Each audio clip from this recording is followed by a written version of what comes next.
Our thoughts today are dominated by the war in Ukraine that has already been going on for more than a month.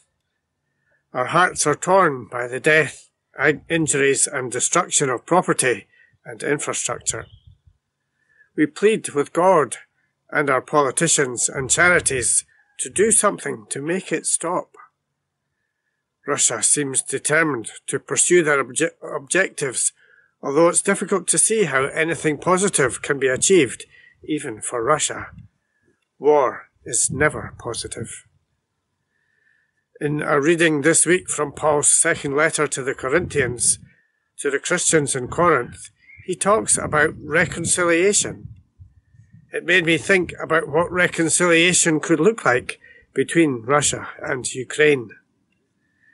Would Russia compensate the families in Ukraine whose loved ones they have killed or injured?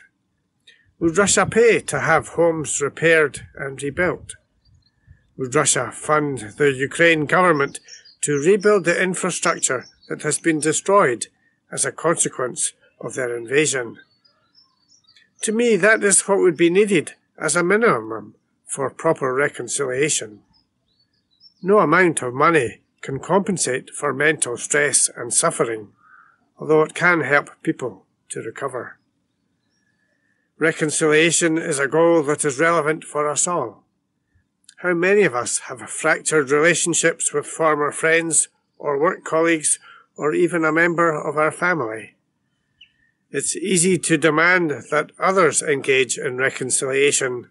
It's much harder to achieve it ourselves. Someone has to make the first move, to write a letter or send a message or a gift. We sometimes call such gifts a peace offering. They don't provide compensation, but they begin to make an opening or start to say sorry.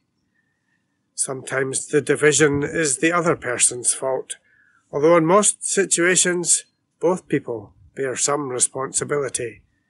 We can always say, "We're sorry we have fallen out. Can we get back together again?" Of course, reconciliation takes effort from both parties. One person can't do it on their own. But we can always ask God to help. He always wants us to be united. However it works out, it's worth trying.